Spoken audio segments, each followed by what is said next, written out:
my street, my boulevard. It's right up my Straza. Oh my God, it's garden right up there. Ah, it's right up my podcast.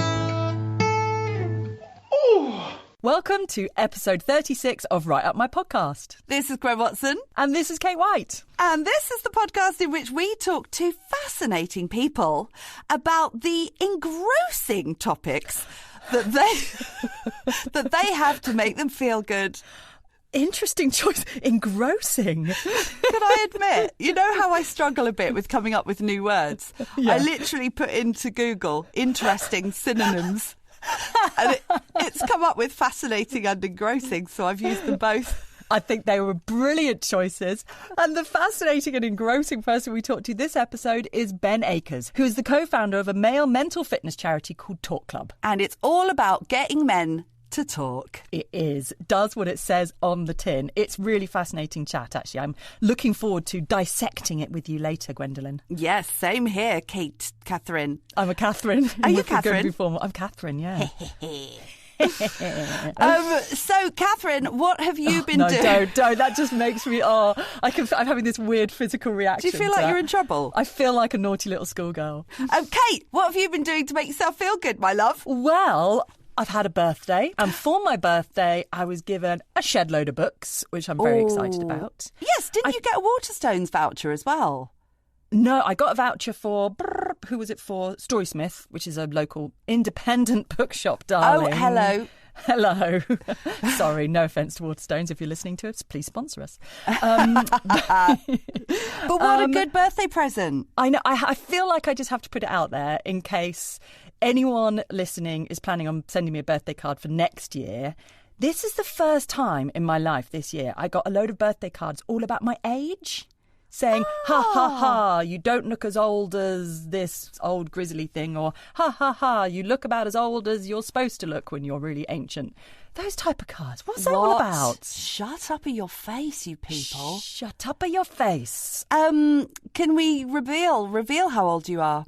44, grand old age. 44. Oh. I mean, spring chicken in some people's eyes, right? Well, in my eyes. In your Frankly, you are a spring chicken because I'm a whole 3 years older than you. Whoa, 3 years wiser. I'm glad you've narrowed the gap now. Yes, I'm getting closer. Yeah. Closer.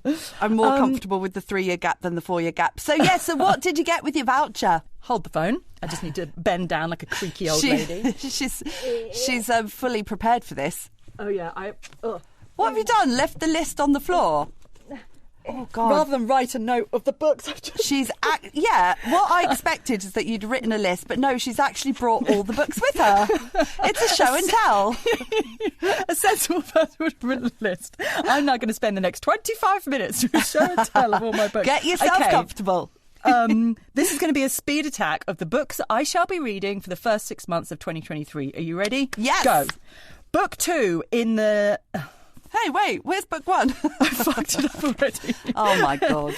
So I've spoken about book 1, the Naples Quartet, Elena Ferranti. Oh, yes, you spoke about that last time, all the time before. Loved book 1. I've now got book 2, The Story of a New Name. Very excited to read that. Is it still set in Naples? Still set in Naples. It's the next phase of their life, basically. Same characters, just continuing on. So I'm very excited to read that. Same characters eating the same great pizza. Yes, same great Excellent. pizza. This next book, The Island of Missing Trees by Elif Shafak. It's basically about 2 teenagers in Cyprus, one who's a Greek Cypriot, one who's a Turkish Cypriot. And I'm assuming, I'm not ready yet, I'm assuming a sort of forbidden love affair.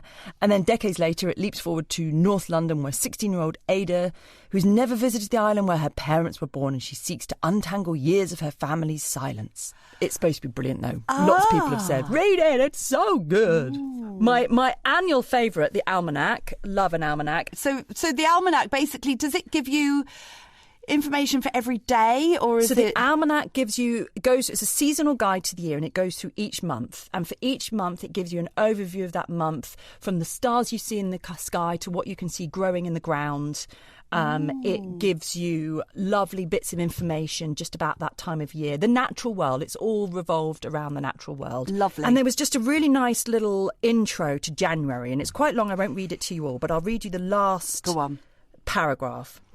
So this is a time of darkness, rest and recuperation. And the challenge for us busy humans is to not fight it, but to let it be so. Take your opportunities for calm and self-reflection wherever you can find them this month. Close your eyes, breathe and welcome that peace and quiet into your life, even if it's only for 10 minutes a day. Cook stews, stay in and light candles. Sleep more and daydream when you are awake. You are laying the foundations for the year now. The light will come soon enough. Don't fight the darkness. Do you know what, Kate? You're not going to believe this, but this morning before we started recording, I thought, I want to hear... Because you read this last year. You read from the almanac last year. And I remember, and we put a bit of music underneath. I'm going to do the same for this one too. And I thought this morning, I would love to hear that again. And you've bloody well brought this year's one. That's so perfect. I've bloody well done it. I just love that last line about don't fight the darkness. That's so lovely. The light will come. This actually ties in very nicely with what I've been doing to make me feel good. Good, because we've definitely heard enough from me. So Gwen, tell me. What have you been doing? I wasn't trying to butt in there. No, but it is time. Time. I was just saying to a friend the other day, you know how like the years go really bloody quickly as soon as you basically turn 40, they go in a snap, and then apparently, they just get faster and faster. And I was saying the other day, we mustn't wish away January and February, because that's what we do. We're like, the dark months, we've just got to get through it, it's so awful. We've got to really embrace them and make the most of them, because otherwise we're wishing our lives away. And you really do feel suddenly it's March, suddenly it's July, suddenly it's September. So, that really fits in with that. Yes. Of just hunkering down. I've been making loads of stews, loads of pumpkin, coconut, chickpea, lentil, etc. All the good stuff. Warming. And but also, I think that we shouldn't just I do a lot of just spending a lot of time alone and lighting the log fire and then flicking through thinking, what am I going to watch to fill my time? And I thought, actually, I want to make the most of it as well. And, still go out, still see people, still do things. And whether it's like I had a movie night the other night, there was 8 of us around, of which I'd actually bought a smorgasbord of... I went shopping when I was hungry on Christmas Eve, so I ended up with all of these bloody... So dangerous. I know. So we can do it all. So anyway, I invited a bunch of people around. We all ate it, and we watched a movie in front of the log fire. And I've actually been to the cinema twice this week as well. Nice. So all of those things fit with this, I reckon. They don't have to be mutually exclusive. You can do all that, but do it in a kind of headspace of, this is just really nourishing and restorative to my soul. Yes. I guess what I'm saying is, maybe specifically for people who are single, but for all of us actually, to not cut ourselves off from socialising or from being social, from being with people. Yes. So doing all the nice things with people as well. Absolutely. Yeah. And what films did you watch? Well, in the movie club at my house, we watched Triangle of Sadness. Have you heard of that? I feel like I have. It's got lots of awards like the Palme d'Or and European Film Award for Best Film, etc., etc. It's directed by Ruben Östlund. He also did that. Did you see The Force Majeure with where there's an avalanche? And the guy pushes his wife and kids in front of it and he runs off. Yes. So he did that, and it's got Woody Harrelson in it. That's pretty much the only kind of person that we know. I'm sold already. Yes. And it's a cruise for the super rich. It sinks, leaving survivors, including a fashion model celebrity couple, trapped on an island. Yes, I do know this. Yes. Is it good? It's really good. And I think also because I've been watching White Oyster. No, did I get The White Lotus? I always get that wrong. Because I've been watching that. It really echoes the themes of the disparity between, the entitled, the privileged, and the people who work for them. Yes. So it's really clever, and it's really clever in how it levels everybody out and it brings everybody together on a human level. So it's it's brilliant. Triangle of Sadness. It's still in some cinemas. It's very much a Curzon rather than a cine flicks or whatever it's called kind of movie, and it's Yeah, it's currently on, I think maybe on Sky and now. Okay. Anyway, highly recommend it. Excellent. I also went to the cinema. Yeah. Last night I went to see After Sun, which stars the guy from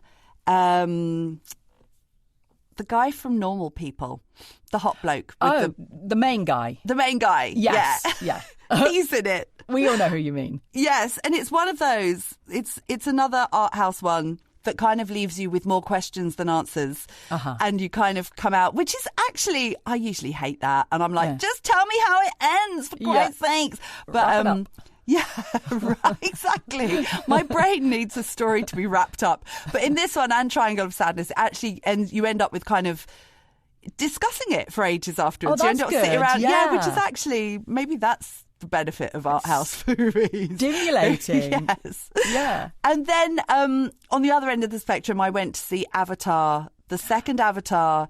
Okay. And I went to see it in 3D. Oh, because I said to my friend the other day, do you want to go and see Avatar? And she was like, no, not watching that shit.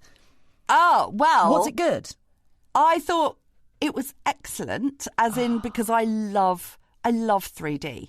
Oh, it's amazing. And I really love the world that he's created. Yes. On magical. Pandora. Yeah, and you're just... And this one, as well as the incredible forest. Did you see the first one? Oh, I loved it so much. Yes, that beautiful world in the forest he's created. There's also...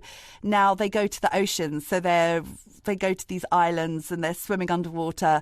Wow. And in fact, the actors had to train and they had to spend a lot of time underwater. And... Wow. Do you remember how Tom Cruise set a bloody world record or something for Mission Impossible? He held his breath for 6.5 minutes. Kate Winslet smashed his record. She holds her breath for over 7 minutes. 7 minutes and 14 seconds. Sigourney Weaver held her breath for like 6.5 minutes. That is amazing. I've seen some incredible behind the scenes clips from that film of the actors. Like you were saying, the actors, they are acting it. It's not just done on a computer and they're in a voice booth. You know, they're properly embodying the roles, aren't they? Yes. And what's that called? Body... Oh, God, we should really know this because we are voiceover actors and lots of voiceover actors do this. They're covered in, like, sensors, Yes, you've got sensors all over your face and your body. So it picks up your facial expressions, it picks up all your actions. So the avatars or the characters actually look like the actors. Amazing. Yeah. And the story, what's the... So beautiful, stunning set and world it creates. Is it a good narrative as well? Yes, it is. I mean, the only thing is, I don't know if you remember that Avatar, in the first one, you've got the beautiful forest and you've got the horrible capitalist Americans coming along to chop it all down, which is very reflective of humans as they are in the bloody world. And this time they're underwater and you've got these beautiful creatures that are being killed. And it's got some really powerfully emotive parts to it, which are actually really very sad, which made me, the first Avatar, I was like, I want to go and see this again immediately because, you know, the effects are so amazing. And the second one, I thought, I don't think I could actually watch this again because it was so sad. So proper heart-wrenching stuff. Yeah. I would like to see it again, if nothing else, and just to go into that beautiful world that they've created. Yes. Well, I recommend it. Excellent. I do. Excellent. But Good also, I recommendation. recommend watching it in 3D because otherwise, what's the point? Have you watched White Noise on Netflix? Yes! I really enjoyed it. It's so good. It's really good. Tell us about it. So it stars Adam Driver and Greta Gerwig. It's got brilliant cast and it's directed by, what's he called? Noah Baumbach. He co-wrote with Wes Anderson The Life Aquatic and Fantastic Mr. Fox. It's this kind of slightly nutty family. They both are these sort of really sort of ethereal, cerebral, academic couple, aren't they? That have these sort of off-kilter conversations. And then there's a local disaster. There's a release of some toxic chemicals into the air. So everyone's got to go off somewhere. And then everyone comes back home again. And it comes down to they both have a shared fear of death. Yeah. And... which isn't really selling the movie, but it's a really good movie. It's really good. Yeah, they're brilliant, aren't they? Greta Gerwig and Adam, not Sandler, the other one. Driver. Yeah, I love him. I love my him. My sister as well. was just, I went to see it at my sister's house and she just couldn't believe how they'd made him look like Alan Partridge in this film. Yeah, you would not believe that this is the Adam Driver that we all know and love from Girls. Running shirtless through the streets in Girls. Oh, I know. And Greta Gerwig, also unrecognisable. But yeah, really good film. Yeah. And great music and kooky. And kooky's a great word for it. Yeah. Loved it. Okay, so before we move on to our topic of the episode, I just wanted to do a bit of a throwback to our last episode where we talked to Anna Anderson all about diet culture, saying no to diets, an alternative way of looking after your whole body health. And, yes, which can I just say, some people have got in touch to say they're listening to it twice. Oh, wow. And hanging on her every word. And I am actually, I've been re-listening to it as well because I think this is such a good, I mean, it's New Year, isn't it? So it's like, timely. Yeah, and all the diet ads are coming up and it's like, no, fuck you all. I know. I want to go for this new way of life, please. Totally. And I it's think like, she's got the answers. She's definitely got the answers. It's like Groundhog Day sometimes, isn't it? When you get to January and they reel out all the old spiels again. I know. Fuck off. Anyway, yeah. I've recently come across a woman who you might have heard of called Molly Forbes, and she set up an organisation called bodyhappyorg.com. And the aim of that, it's not aimed at adults actually, it's aimed at children and teens, helping them to love the bodies, the skins that they're in. And actually, I was pointed in this direction by your friend of mine, Rowan Clark, who featured in still our most popular episode today, the cold water swimming episode. Yes. And she recommended episode 4, I think. I think so, well remembered. And she recommended it to me. And on looking further into the work that Molly Forbes does, I discovered that she's also campaigning. She's got a campaign called #FreeFromDiets. And she's campaigning for tighter regulations around the way that diet clubs, slimming services and weight loss products are marketed around children and young people. Oh. Fuck those people. I know. And I feel like this does tie into this episode as well, because Ben at some certain points does go on and talk about another passion of his, which is mental health for young people. Yeah. And it's just so toxic, isn't it? And I just wanted to bring that up, really, because that's so powerful and it's so encouraging that there are people like Molly out there with these campaigns just saying, no, this has to stop. This is so wrong and dangerous and damaging. So that's #FreeFromDiets. And so brilliant, because that's exactly what you were talking about in the last episode, was having these conversations with your daughter. Yeah. Who's already starting to be self-conscious about her body, and she's 7 years old. She's 7 years old. I mean, it's so heartbreaking, isn't it? And this is where this came from, because I was pointing in the direction of some of the incredible resources on this website, bodyhappyorg.com. And actually, I've been going through them with my daughter, and she's finding them, she's really engaged with it and really excited about it. And actually, when I woke her up this morning, because we were looking at some of this last night, she's really got on board with it, which is so encouraging. And when I woke up this morning, the first thing she said to me, she looked me in the eye and went, "I am strong." Yes, girl! Which is one of the mantras that was on this site. You know, it's talking about different mantras that you can say. And the fact that just the first thing she said was that, I was just like, oh, it's amazing. Let's do it ourselves. Repeat with us right now. I am strong. I am strong. Really hard to do via Zoom at the same time. Nice try. It's right up my podcast. Now, before we get started, we'd just like to remind you about our Patreon. This is where we put all our episode extras for free, and for the price of a cup of coffee a month, you can join the very exclusive Rump Club. Yes, as a member, you will get access to extra Wiffle Waffle from Kate and I, behind-the-scenes content, music and lyrics from our incredible jingles, and we're even going to put some bonus episodes up there too. The funds from Patreon go towards covering our running costs, as well as earning our unending love and gratitude. So if you'd like to become one of our supporters and join the Rump Club, head on over to patreon.com/writeupmypodcast. Thank you. So this is episode 36, all about getting men to talk. Yes, it is. And this episode, we talked to Ben Akers, who is the co-founder of a male mental fitness charity called Talk Club. Now, Talk Club is a talking and listening club for men, offering talking groups, sports groups and therapy. Now, you may have heard of them, as they've been championed by the likes of Liam Gallagher and Tyson Fury. You may even have drunk their alcohol-free beer called Clear Head. Although the focus of this chat is on men's mental health, this episode really is relevant to everyone, as we all have men in our lives. Either you are one, or you have fathers, brothers, sons, friends, colleagues, neighbours, the list goes on. So, we started our conversation by asking Ben, why do we need to be talking specifically about men's mental health right now? The reason why mental health in men, mental fitness in men is so important is because 76% of suicides are male. Suicide is the biggest killer of men under 50. So statistically, the thing most likely to kill me is me. That's the reason why we need to talk about this. What happens with blokes is that we're very bad at looking after ourselves, taking those moments to look after ourselves, and actually we just put the weight further and further onto our shoulders. So what do you mean by the term mental fitness? Okay, so when you say mental health, everyone goes to the negative. If you look at you Google it, right? You Google mental health, those two words, and you will see negative images. You will see depression. You will see anxiety, right? Mental health is just like our physical health, right? So everyone has physical health. Everyone has mental health. Yeah. It's health, and what you've got with physical health is everything from a sprained ankle to cancer. That's all physical health. And the same happens with your mental health. So it's everything from mild anxiety, walking into a room of people you don't know, to hardcore mental illness where you want to take your own life. That is your mental health.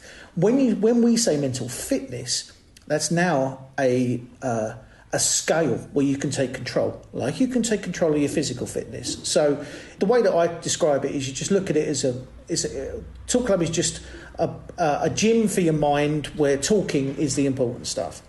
And that's where it starts getting interesting for us as a sort of like as an organisation, because if you reframe it to men as mental fitness, then they understand that to be mentally fit, you become mentally strong.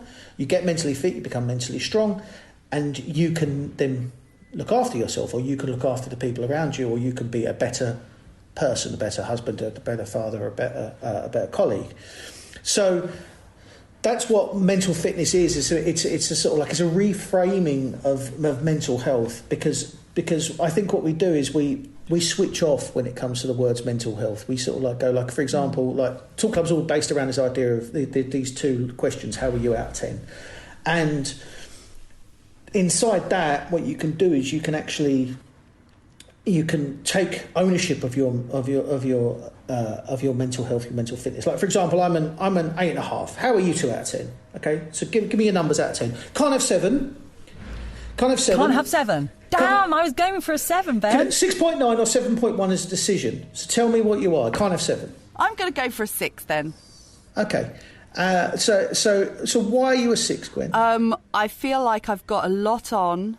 I've just been working on a massive project which has drained all my energy, and it feels like it's not quite over yet. So I feel like I feel like I've been in a submarine for a month and I'm just coming back out. I'm like, oh, what was my life? Where am I? What am I doing? That's where I'm at. Great. And Kate? I would say this morning I was a 6 and now I'm a 7.1, because I've cleared something off my desk that was weighing on my shoulders, and now I've pushed it off. I feel a relief. Great. And so these are just sort of like, so just asking someone how they are out of 10, are getting that conversation started, because we had this whole thing where talk to your mate about how you're feeling.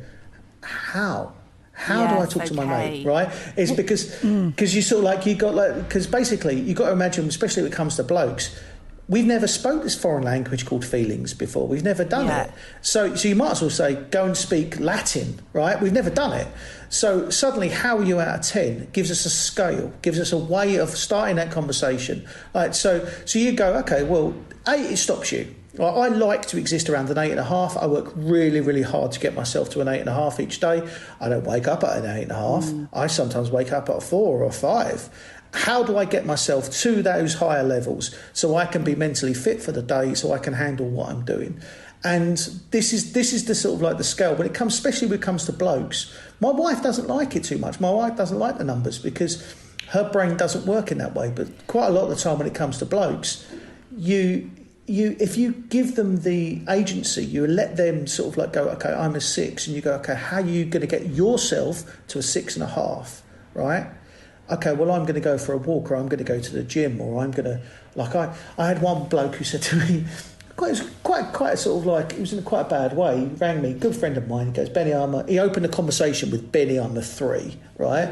Yeah. So my take is, we had a chat, we talked about why he was a 3, and I said, okay, how are you going to get yourself to a 3.5? How are you going to? Because I can't get you there. It's like going for a run. It's the same as physical fitness. I can buy you the trainers. I can even give you the motivational music, but I can't make you go for a run. You have to make yourself go for a run. So I sort of said, how are you going to get yourself to a 3.5? We're sitting there and I was going, okay, when was the last time you watched Goonies? And he just sort of like, he goes, Goonies? I was like, yeah, okay, look, chuck Goonies on. It's on Netflix, chuck Goonies on. And he rings me. Am I allowed to swear on this podcast? Of course you are. And he goes to me. He just texts me and he went, "Fuck off." He goes, "I'm a 4," and I went, "Planes, trains, and automobiles." And he went, right. And suddenly, so he got himself up to a 4.5 quite quickly by laughing, by letting himself allow that. Opening up to me obviously was a lot was easier because I allowed him to do that. I gave him permission to sort of like look after himself.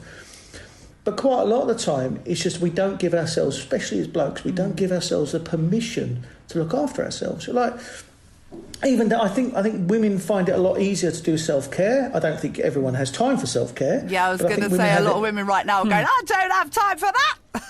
No one's got time, but the thing is, I think you find it a lot easier to understand self-care. Like our haircuts are in and out as quick as possible. A barber is the only man that ever touches us, right? He's sort of like, and so we're not used to sort of levels of intimacy that you guys are from sort of like from those levels of understanding how to sort of like to have a facial, to sort of like to do those time things when you've got the time and the money to look after yourself. Yeah. Our massages hurt, right? Yeah. We have sports massages that hurt. Torture. Right? It's sort of like we do not understand self-care. So when you sort of like, the way that we look after our mental health in this country is a broken fix-it mentality. We wait for ourselves to be broken before we try to fix us. Yeah. That's how blokes look after it, right? Yeah. So all Talk Club is about, and all that my message is about, and what I'm trying to do is I'm trying to stop men getting mentally obese, right? Like literally the way that we look after it is we wait ourselves to have a heart attack before we go for a run. That's how we look after our mental health in this country, right? And that's how men do it specifically. And that's the reason why 76% of suicides are male. It's because we wait for ourselves to be broken. And Talk Club's mission, and the reason why mental fitness is about positivity, and the reason why how are you out of 10, it's your number. And it's about you. I'm trying to give you the space or sometimes the tools to try and lift your number.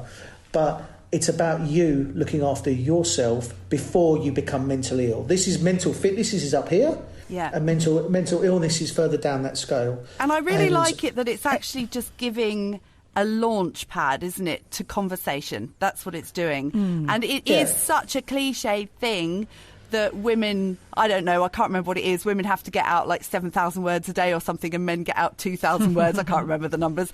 But it is a cliche thing all throughout time, and which I think is cultural, isn't it, that men don't talk or feel that they're not allowed to talk. And so that is really at the crux of it all, isn't it? Yeah, it's massive, because what you do is, I mean, like we've got 69 talking groups around the world. Which are the main peer-to-peer groups. So those are just normally 6 to 8 men sitting in a circle, normally in back to pubs. But we've also got talk and run groups down the other end. So the idea is that you don't have to talk. You can sort of like, for example, I've got a football group on a Thursday, a Talk Club Football Club. And what we do is we just do your check-in, how you are out of 10. We just do their headlines like we've just done. Then you play your football, then you do it at the end, right? And then you do your checkout number, and we'll do a checkout number at the end of this call. But what you're doing there is you're teaching very, very lightly. You're teaching mental fitness very, very lightly, just to unopen that very much, and then just a little bit. And then what will happen is that becomes a feeder to the talking groups. So they'll start at the talk and move groups, talk and run, talk and skate, talk club football club, and talk and running, talk and walk. So those are the starter, very, very easy ways in. I'm just going for a run. And I'm just saying a number at the beginning. I'm not doing anything about mental health. I'm just going for a run. And then at the end, and then what happens is that becomes a feeder to the talking groups. And then what we do is if men regularly check in at sort of like 3s and 4s out of 10 and we're worrying about them, we're in the past few months, we've introduced talk club therapy. So we've got we've got run by therapists, and so we've got the whole scale. It's just like a gym. Right, you have a physiotherapy. You have a physio in the gym when you get injured. Yeah. And if you get injured, if you get mentally injured, which is what sort of like proper mental illness is starting to do. That's what I've suffered a trauma. I'm injured now. Then suddenly we've got therapy to look after you. We've got therapy to be part of that. And this is the type of language that we're using with men. And it makes it more palatable for men, I imagine. 100%. This is, if they think that actually they are exercising and they're getting fitter and they're doing something to fix the issue, that's all that works for men, doesn't it? Positive, positive, positive.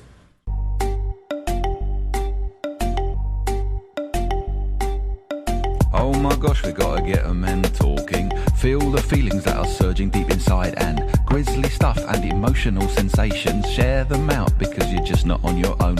Time to learn, let me tell you what the women do so well. Time to learn how to form some words that let it all out. Time to turn to your neighbours and show them everything that's in you.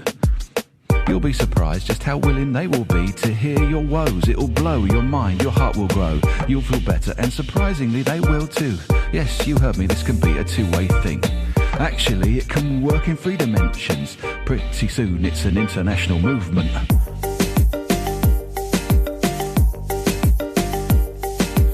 Now when our men are growing more emotionally mature, just think what a world we could be.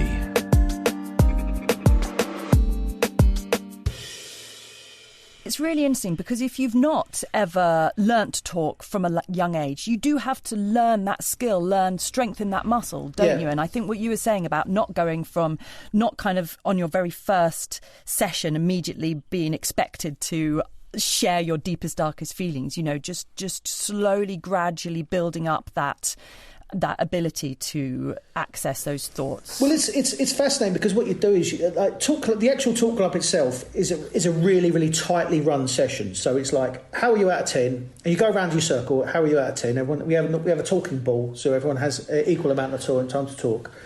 And then you go, what you're grateful for. So normally, for example, whatever I check in, my kids will come up in my check-in, right? And I'll go, I'm pissed off because of this. I'm a 6 because my eldest daughter is quite challenging at the moment, or my youngest daughter is quite challenging, or my boy is quite challenging, and it's sort of like, and it'll be in that. And then suddenly we go into what we're grateful for, what we think, what's good in my life, and my kids will always come up. So I understand the ridiculousness of the feeling in the first to the feeling in the second. Then we concentrate on the third round is all about your mental fitness, how you can look after yourself this week, looking forward, all about positive, looking forward, and then the final is your checkout, and that's sort of like so. In reality, you're only probably talking for 20 minutes out of 2 hours, right? Maybe even less, right? So it should be called listening club, because active listening is an amazing skill to learn. And we're moving at such a pace. We don't put down our phones, and for 2 hours you have to sit there and you actively listen to another man's issues, another man what they're going through, and you empathise. And don't try to fix it. That's the key. You're not allowed to. Yeah. Because of because of where we are with the questions, because they're so tight. There's this one man who I'm not going to say his name, who talks about his son. His son's been disabled, and his son is disabled and has been disabled since birth. And he came out the session and he goes, "That's the first time in 15 years that someone hasn't tried to fix me." He goes, "My boy's disabled. My boy's always going to be disabled. He has been for 15 years." But everyone thinks that they can try and fix it, and they can't. I just needed to be heard. And I think that we are a society. I think we need to be heard. Yeah. I think quite a lot when it comes to any communication, when it comes to women or men, we need someone to listen to us, and we need to be validated with eye contact. We need to be validated with hearing, and to be heard. I'm struggling. I need to be heard. So if someone listening to this is worried about someone in their life, worried about their mental fitness, their mental health, Aside from encouraging them to go to Talk Club or another organisation that's doing maybe something similar in their area, what do we do? What are the first steps to take with that person to try and support them? Conversation. So ask them how they are out of 10. If you're worried about someone, ask them how they are out of 10. And you can see in the flicker of their eye that whether they're going to tell you the truth or not. Don't let them have 7. Like I saw the flicker of your eye, Kate. That you're going to give me a 7 because 7's I'm okay. Interestingly, it's I'm okay in English. In German, 5's I'm okay. Right. So it's really interesting, even just those cultural differences. But give them space to talk. So how are you out of 10? Give them space to talk. So get them to own that number. Get them to understand, and then go why. The why is the interesting bit, because when I did it with both of you guys, I asked you, then suddenly you'll go, I'm on the spot here and I've got to think. And it's like, okay, I'm a 6 or a 6.5. Why am I 6.5? Because I've had a big project on and it's been a hard month. Okay, then suddenly now I own that number. Now I own that sense. And the idea is that with someone like Talk Club, if you're male and over 18, come and join us, talkclub.org. We're online, we're everywhere. So it's like, if you are worrying about yourself or worrying about someone who you care about, it's actually about giving them space to open up. If you are not the right person to give them space, then help them get to space that they can open up. Because it's physical health, mental health. It's the same thing. If someone is unwell, physically unwell, right, or they've got, like, how many times have you seen it when we're all used to work in those offices and there was always someone walking around with a bad back, and you're sort of like, and you're like, they're walking around like a crab, and you're always laughing at them. You go, oh, why are you not at home? Why are you up? You're an idiot for getting up. Why are you not at home looking after your back? It's exactly the same with our mental health. Yeah. Right? We've got to start looking after ourselves. We've got to start taking priority on it, because there is thousands and thousands of hours lost each week in this country through mental ill health, through people who are going from the workplace. You mean from the workplace, and from what's happening is that you've got these things where these people are going and they're masking it in other things because they don't feel comfortable to be talking about this. Yeah. But if we can start encouraging everyone to start looking after their mental fitness in a positive way, what you can start doing then, you can go, well, okay, if I'm mentally fit, I'm mentally strong. And it's just destigmatising it, isn't it? 100%. So that people can talk about it without any fear of shame, without fear of judgment. And starting early as well. Like you were saying, you guys deal with 18 plus. But this has made me think of a couple of women I know who've lost their sons to suicide. And it's a massive... It's almost like an epidemic for teenage boys, isn't it? And it's about encouraging boys to talk from a really young age, isn't it? And making that normal and all right. Yeah, and girls, and making it. I mean, I'm currently working on a new film called Our Kids, Our Lives. So this all came out of looking at the mental health of kids. I mean, Talk Club came out of the loss of my childhood best friend, a bloke called Steve Yates. And I made a film called Steve. And what I found when I was making Steve was there's lots of great things going on out there, but no one is talking about it in a positive way. So what was really interesting inside Steve was that if you show your vulnerability, if you put yourself out there and you say, I'm feeling this way, then suddenly everyone else could turn around and go, I'm feeling this way as well. And we did 50 screenings before lockdown. And the idea was that I went to men comfortable spaces. I did it in pubs. I did a pub tour basically, but I also did I did prisons. I did sort of places where men were, and I got them to start opening up and talking about this in a way that they'd never done before. And the whole hope with Our Kids, Our Lives is to do the same, but with under 18s, but also empowering parents to start those conversations with how are you out of 10. Mm-hmm. So we're going to create a thing called Talk Youth, which is literally a sort of a very simpler version of what Talk Club is. I'm not going to start another charity. I'm already CEO of a charity I didn't mean to start. All that spare time you've got. Yeah, all that spare time I've got. But the idea is that parents can take these flyers and these techniques, if you like, and start those conversations with their young people. And the earlier you can start it, the better. Just look at it as dental hygiene. Do you know what I mean? If you can sort of like, you teach your kid how to brush their teeth properly, they're going to do that for the rest of their lives. If you teach them how to deal with their emotions properly, they'll do that for the rest of their lives. Yeah. And it just becomes a language they're familiar with. Exactly. But also inside that, what's really, really important, as parents, we need to be good role models to them. We need to look after ourselves, right? Because it's oxygen mask on yourself, airplane rules as we call it. Yeah. You have to put the oxygen mask on yourself. You need to role model that. And you need to sort of like, so you need to put down your phone. You need to sort of like, you need to engage. You need to start looking after your physical health as well as your mental health. So they can go, that's how I meant to do it. Because it's sort of like, the more people who can do that and role model and echo to young people, that's where a lot of those good things will come.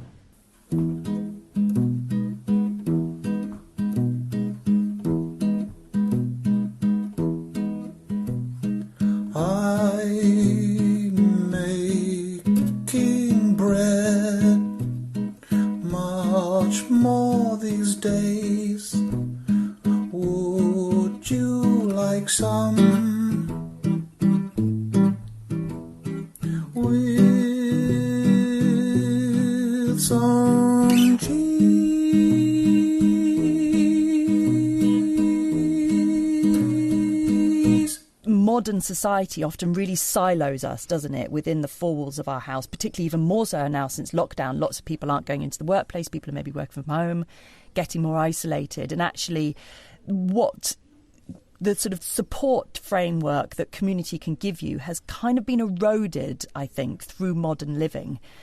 And how do we bring that back into our lives? Is that important as far as mental fitness and health goes? I think it's really, really important. I think it's really, really, really important for men. I think that what happens is that I think a lot of men, especially the age group that I'm looking at, that mainly in our area, quite a lot. I'm just talking about me, for example. So I sort of like, when I was younger, I had a massive group of friends, lots of work colleagues that we'd all go out together, and then I had football at the weekend, and I had a great community with football. And as you get older and you get and the timber comes on, and you have less and less time and less sort of space for each other, you become more and more isolated. And what we found is that men have got that pack mentality. We almost need to sort of like, even the more even the quieter or the sort of like the type of men that sort of like that may not be comfortable in a pub but still need human connection. And I think what we're doing is we're bringing a lot of human connection back to men with the clubs and the community, and we're finding that no matter where you are in the world, you like as soon as someone joins us, I was like, you're not alone anymore, you're part of Talk Club. And the connections that you've got across ages and got across classes and got across cultures has been fascinating. Like you can have an 18-year-old. Our youngest captain is 18. A captain's a bloke who runs the groups, and we've trained over 170 of them now. And our oldest captain is 81. And it's just, it's amazing. You sort of like go like, and you've got like, you've got, everyone's got different reasons for being there. Like Rich, our old captain, he sort of, he lost his wife. His wife died, and they were married for 46 years, and he felt lost. And I was talking to him, and I was like, Rich, that's a long time. I'm 46. That's my age. And he's sort of like, and it's just. But now he's suddenly got a community where he can feel attached and he can feel valued. Like when these men get their captain's T-shirts, they feel validated again, and it's fascinating just sort of seeing like these little micro experiments that we seem to be doing with men and the community, just to sort of like blokes who you'd never thought they would never meet each other in any other way, and they become best friends. It's amazing. Yeah. It's amazing. I feel like it's becoming maybe more mainstream and accepted for guys to talk and open up about their feelings. And I'm basing this on watching, have you seen Welcome to Wrexham with Yes. Ryan Reynolds? And for me, it's like making me finally enjoy or finally understand this passion for football and through generations. But also you're seeing men on there, like grown men talking about their feelings. You're seeing grown men welling up talking about their wife. You're seeing there's been a whole episode about talking about their dads. And a male friend of mine who lost his dad, he was saying what it meant to him, that episode. And I just feel that do you feel that there's a turn maybe in our culture, that it's enabling, it's kind of making it all right? And how important is shows like that to make men open up? I think it's really important. I think there is a turn. I don't think we're there yet. I still think the stats are still telling me that men are still taking their own lives. So it's my job's not done. But I think that we need to be a lot more vulnerable as a society to sort of say it's okay to sort of, like, for example, I did a study where I asked 100 men, did they have they ever or do they regularly tell their dads they love them, right? 86% of these men don't say they love their dads or haven't said they love their dads on a regular basis. Aww. And you sit and go like, that's a whole generation of men who are grown up not being loved by another man or not being told they're loved. There is people that I know who I love to death, who are very intelligent men, and I know about their relationships between them, but they've never told each other they love each other, like a father and a son.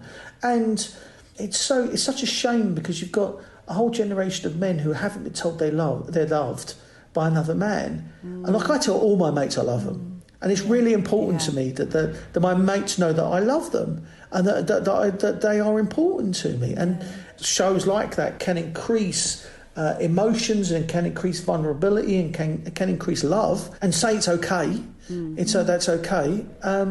Then we're all going to be in a better space and our kids are going to be better and their kids are going to be better. Yeah. So let's do a quick checkout. What are you now out of 10? I would say I'm a 7.9. Good number. Good number. We like that. Gwen? I'm going. Can I do a point as well? Like, I want to be a 7.5, but I'm in need of a nap. Is that okay? Yeah, 7.5 would have needed a nap. So that's good. Yeah. What did I check in at? I checked in at 8.5, didn't I? I'm going to check out a 9. I'm a good 9. Oh, that's good. Excellent. Good chatting it through. And all these things are about communication. Everyone knowing where they are and why they're feeling that way. And actually just getting the communication going. That's actually what we need. Because imagine everything's a big balloon. You just need to let that pressure out every single time. That's all it is.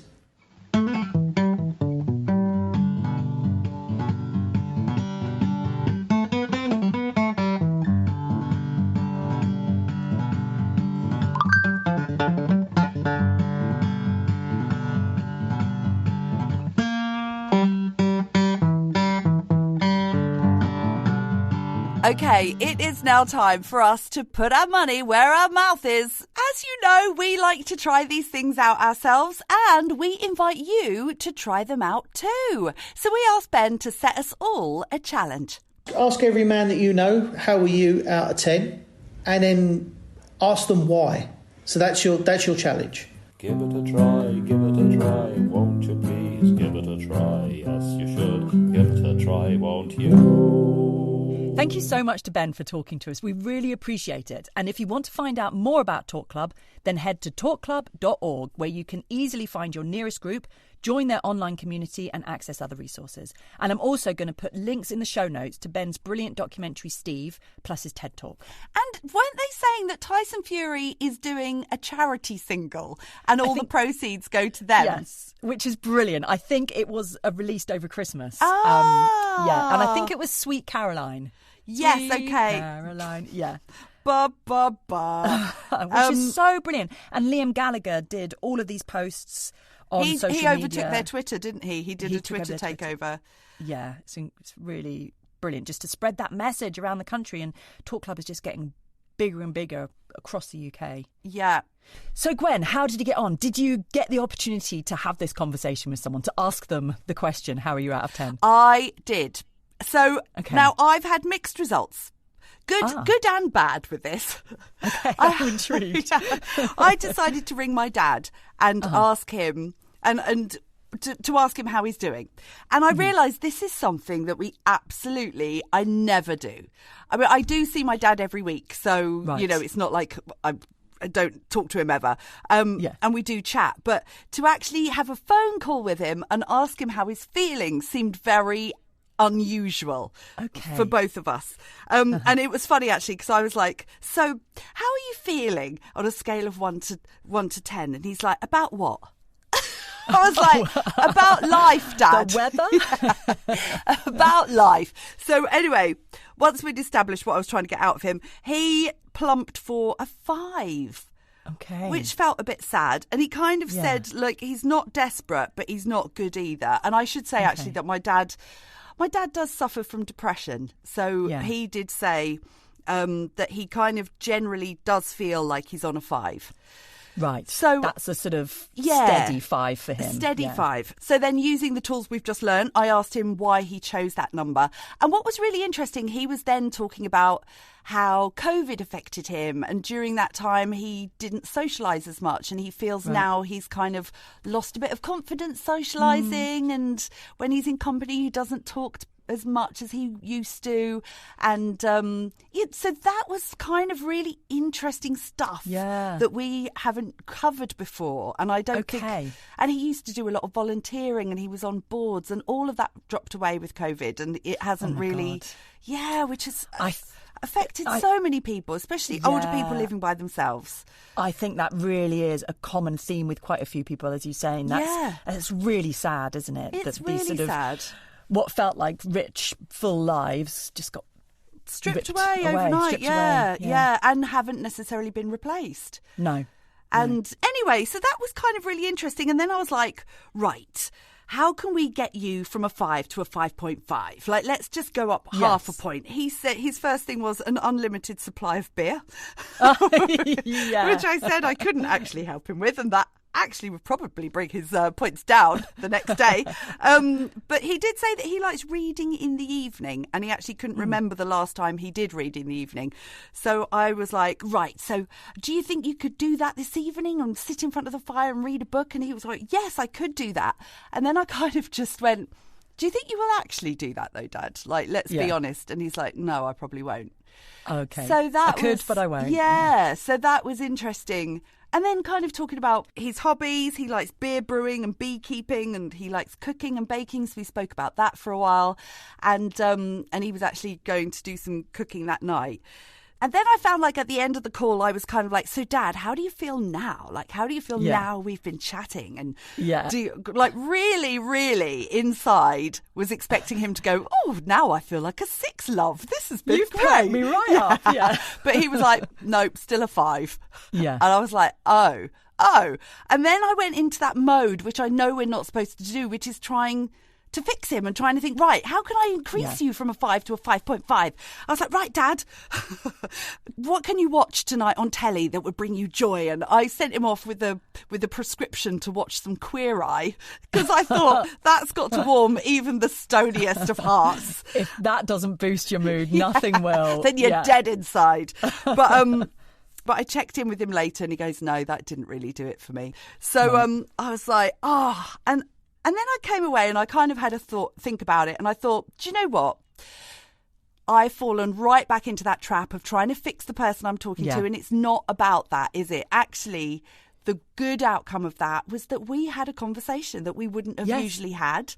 I learnt stuff about him that I didn't know before, and actually... even though now I've sent him off with a prescription to watch Will and Grace, because I know he used to love that. We both used to watch that. So good.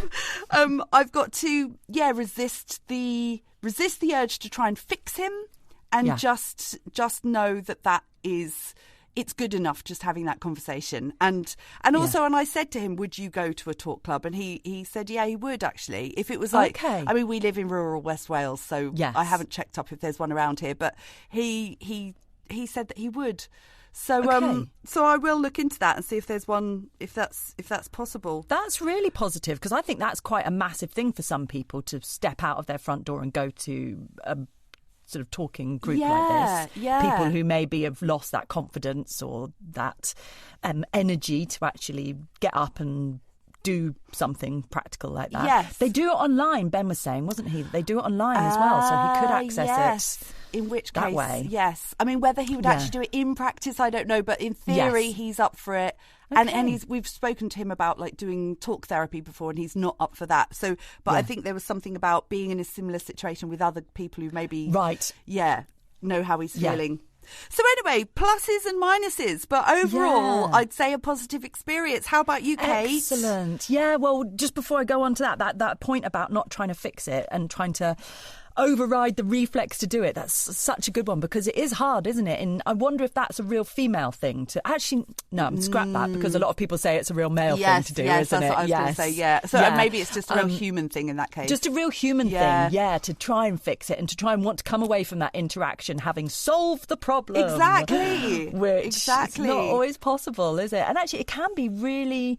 It can feel really good, because it's after our chat with Ben, it was something I was thinking about quite a lot, with interactions with all sorts of people, not just my male counterparts, but, you know, young people, women, everything, to actively be like, no, okay, I'm not going to give advice. I'm just going to really empathise and really sort of say. And actually, it feels quite, that conversation ends up feeling really nice rather than feeling, oh gosh, I need to be thinking of something really useful to say. Yeah. It sort of takes pressure off everybody in a strange way. It makes it easier to talk about these things. And it's actually, when you think about when you're talking to somebody, it is actually more satisfying when somebody says to you, God, that does feel like shit. Sorry to hear that. Yeah. Rather than, oh, have you tried X, Y and Z? And you're like, yes, I've tried X, Y, and Z. And A, B, and C. Shut the fuck up. Yeah, exactly. right. Yeah. Empathy. So anyway, yes, I had a conversation with someone who did ask to remain anonymous, so I won't say their name. I'm going to try and guess who it is throughout this. And really interestingly, and it did make me chuckle, when I first asked them, how are you out of 10? Guess what number they went for? The magic 7. So the theory is right, that plump to, I'm all right. Magic number 7. Feels all right to me. Yeah. But anyway, I did push back and I was like, sorry, you're fired from the How Are You Out of 10 game. You're not allowed to say 7. So they lowered their bar a little bit to a 6.9. And then when I asked, okay, so why? And we talked about why they were a 6.9. There wasn't anything massive. It was, well, it's a Monday. I'm just recovering from a cold. So I'm feeling a little bit under par, low energy on that one. But, life's pretty good. I'm just feeling kind of a bit tired and a bit Monday, Yeah. So then we went on and talked about, well, what could pump that up? What could make you feel better? And have some lunch was the first one, like a real quick hit. I think actually I need some calories. I think, I know myself, I know my body. I think if I eat something, I'll feel better. And then to get exercising again, because the cold had stopped this person from getting exercising. Yes. And he was sort of acknowledging that he'd fallen out of the habit of this sort of regular exercise routine that he'd got into because of this cold, the same thing that everybody's had over Christmas. And the endless rain. Yeah, and that if he got back into that routine of exercising, he felt like that would pick him up to a higher score. But I think it was a nice conversation to have, actually. And I think sometimes articulating these things, like acknowledging, you know what, actually, I've stopped exercising, haven't I? Because I'm just a big bag of snot. I should start that again. That's going to make me feel good. I think off the back of it, he was like, yeah, okay, right, come on. Let's get back on it again. So yeah, it was a nice conversation, and actually, it felt like quite an easy conversation to have. He was really receptive to it, really open to talking about it, and I felt like it was something that I could regularly talk to him about, and he would be quite open to it. Yeah, good. Well done. Yeah. Did you check in at the end how he felt? If he was immeasurably improved by speaking with you and opening up? Yeah and no, I hadn't. He was now firmly an 8. He'd slumped down to a 4.5 after our conversation. I wasn't the magic cure-all, unfortunately. Like you said, it is hard to override that little ego, isn't it, of being like wanting to, I'm your fairy godmother, I will solve all your problems. Yeah.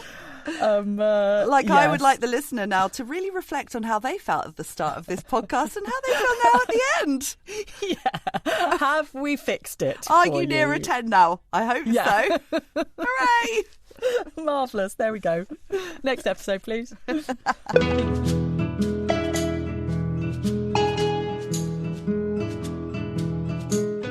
for listening to Write Up My Podcast. We love to hear from you, so please do email us at writeupmypodcast@gmail.com, and you can also find us on Instagram and Twitter at writeupmy. Don't forget to subscribe and follow wherever you listen. If you're on Apple, then please rate and review us, and we would absolutely love it if you could share us with your friends. We want to be friends with them too.